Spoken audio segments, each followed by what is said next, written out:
ओम मंगलम भगवान विष्णु मंगलम गरुड़ध्वज मंगलम पुंडरीकाक्ष मंगलायतनो हरि सर्वमंगलमांगल्ये शिवे सर्वार्थसाधिके शरण्ये त्र्यंबके गौरी नारायणे नमोस्तुते। आचम्याम् ओम केशवाय नमः ओम नारायणाय नमः ओम माधवाय नमः हस्तौ प्रक्षालनं गोविन्दाय नमो नमः। ओम यपवित्रः पवित्रो वा सर्वावस्थाङ्गतोऽपि वा यः स्मरेत् पुण्डरीकाक्षं स वा याभ्यन्तरः शुचि। ओम पुण्डरीकाक्ष पुनादो पुण्डरीकाक्ष पुनादो पुनादु पुण्डरीकाक्षः।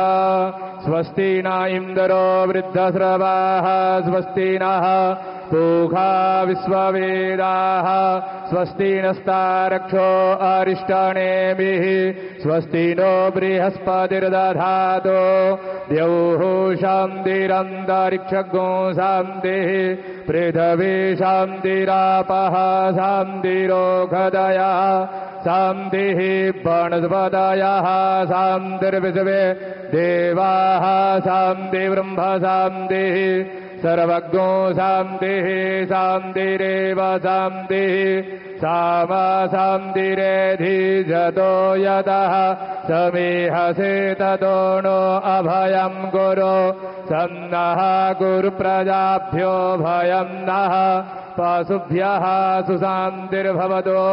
श्रीमन्महागणाधिपतये नमः। विश्वेशं माधवं दुण्डिं दण्डपाणिं च भैरवं वन्दे काशीं गुहां गंगां भवानी मणिकर्णिकां वक्रतुण्डमहाकाय सूर्यकोटिसमप्रभा निर्विघ्नं कुरु मे देव सर्वकार्येषु सर्वदा। विनायकं गुरुं भानुर्ब्रह्म विष्णुर्महेश्वरान् सरस्वती प्रणम्यादौ सर्वकामार्थसिद्धये धर्मकामार्थसिद्धये सिद्धिबुद्धिसहिताय स्वस्ति श्रीमन्महागणाधिपतये नमः। संकल्पः हस्ते जलाक्षतभुजपाणिं गृहीत्वा संकल्पं स्मरेयुः। ओम तिथि विष्णुस्तथा वारं नक्षत्रं विष्णुरेव च योगस्याकरणं चैव सर्वं विष्णुमयं जगत्।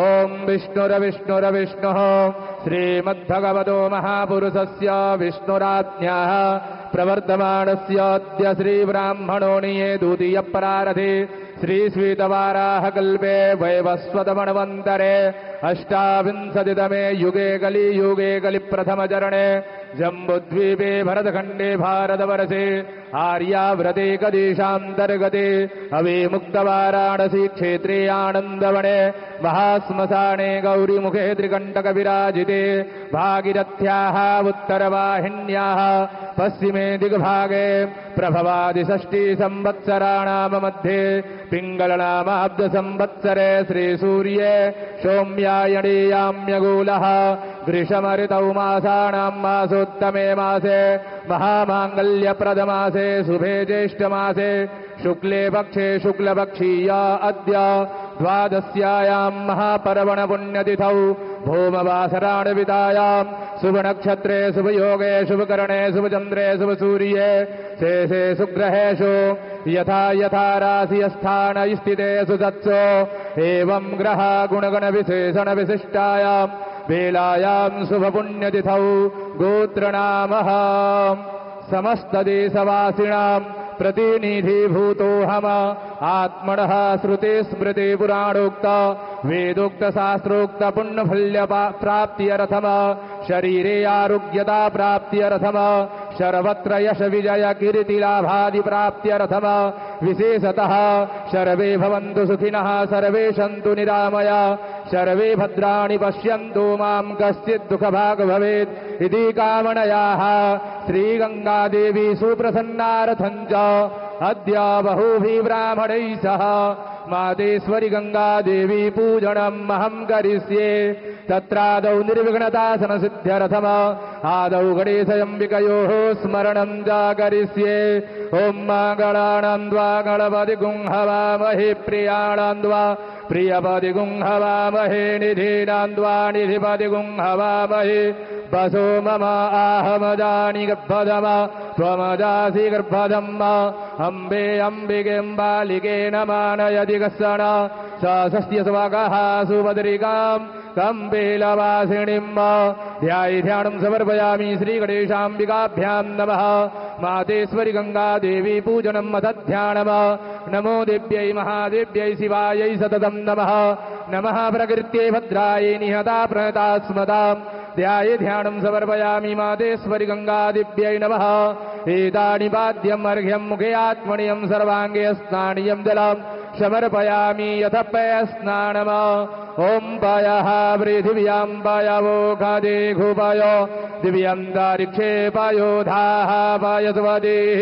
प्रदिशः सन्तु मह्यम् पयस्नानं समर्पयामि मातेश्वरि गंगादिव्यै नमः पयस्नानां ते शुद्ध्योदकस्नानम् ॐ देवस्य वासविदुः प्रसवे बाहुव्यां पोषणो हस्ताभ्यां शुद्ध्योदकस्नानीयं जलं समर्पयामि मातेश्वरि गंगादिव्यै नमः गन्धाक्षतपुष्पाणिम ॐ गन्धद्वारां दुराधरसां नित्यपुष्टां गणेशणीम् ईश्वरीं सर्वभूतानां दामिहो वह्वये श्रियाम् अक्षण्णमीमदन्तसवप्रिया अधूखदा स्तोखद स्वभानवो विप्राणविष्ठयामति जोजान्विन्द्रदे हरे ओ